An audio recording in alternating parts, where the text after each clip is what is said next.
กับสบายดีพ่อแม่พี่น้อง FC เมื่อสุขูสุขคนพี่น้องบอกว่าจะเป็น FC ทางภายในและต่างประเทศถามสมมือนี้ก็เป็นมือสุดท้ายที่นอนบ่ละตายจะได้ปักดำเขาหน้าปีพี่น้องเป็นเขาหน้าของเจ้าของพี่น้องก็ย่างอีก3 ให้พี่น้องน่าจะมือนี้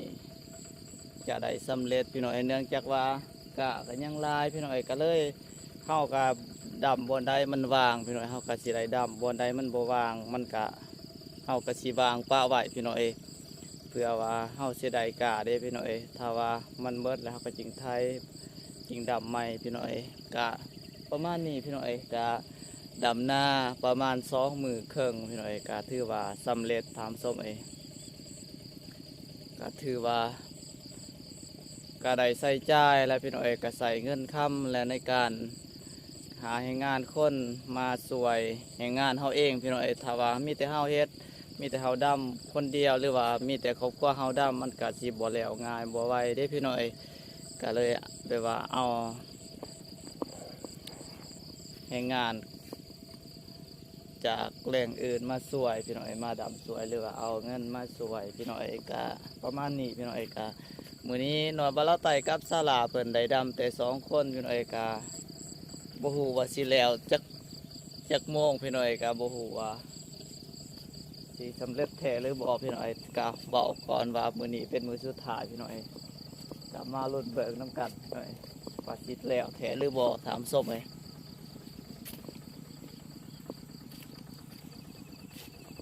ศาลาเพิ่นดำบาลาไตก็ได้ดำเครื่องหนาน้อยหนึ่งเลยพี่น้อยก็เพิ่นก็ได้มาดำต่อพี่น้องบรรยากาศยามเช้าพี่น้อยมื้อนี้ก็แดดยังบ่ทันออกเชื่อถามส้ม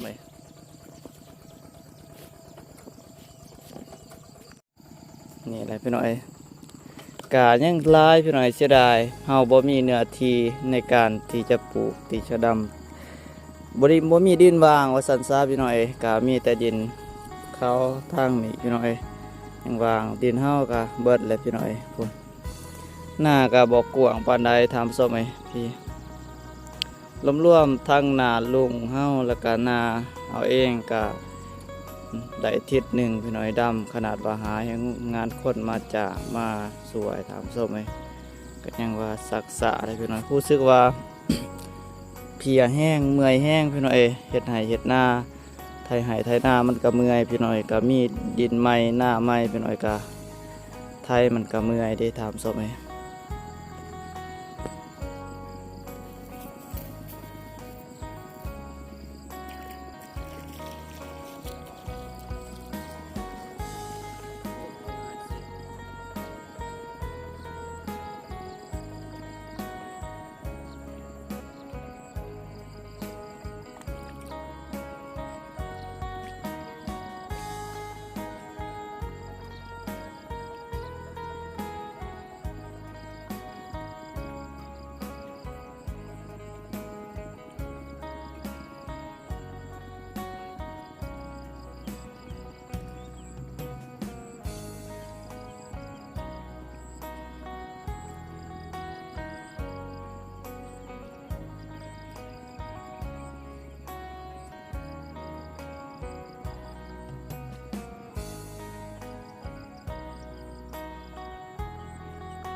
พี่น้อยดิสู้สู้แล้วพี่น้อยมือนี้2 คนทำส้มเลยบูฮูว่าสิหลอดหรือบ่อทานส้มตอนนี้ไฮหนึ่งก็ยังบ่ทันในเคิงทำส้มไว้ยังอีก2 ไฮรวมๆก็น่าจะประมาณไฮหนึ่งพี่น้อยเพราะว่ากะมันบ่เท่าบ่ท่าบ่ได้ลกพี่น้อยก็สิได้วางปะไว้พี่น้อยก็รวมๆน่าจะประมาณยังไฮหนึ่งพี่น้อยแต่ว่าบ่ทันไทยบ่ทันขาดพี่น้อยนี่สีดำตัวนี้ไฮมันอันนั้นแล้วก่อนแล้วหลังจากนั้นสิได้ไทยต่อไปทำส้มมาเบิ่งสาวลาเพิ่นได้ดำนาพี่น้อย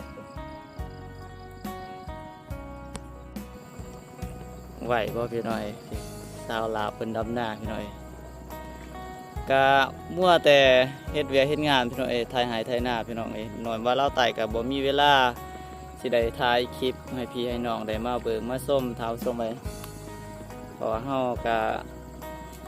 คุ้มอะไรพี่น้อยว่านี่ก็พี่น้องมาสวยพี่น้อยเฮาก็เลยบ่ได้ถ่ายสร้างพี่น้อยมื้อซื่นก็หาให้งานคนพี่น้อยหาให้งานคนมื้อเดียวพี่น้อย16 คนวัน120,000แล้วก็รวมๆเป็นเงินบาทน่าจะประมาณ135 บาทพี่น้อย120,000 กีบครับสมัยก็น่าจะประมาณ135 บาทพี่น้อยที่เฮาได้จ้างต่อคน1ครับสมัย16 คนว่ามื้อซื่นพี่น้อยมื้อวานนี่ก็บ่ได้จ้างก็พี่น้องมาช่วย 3-4 คนครับสมัย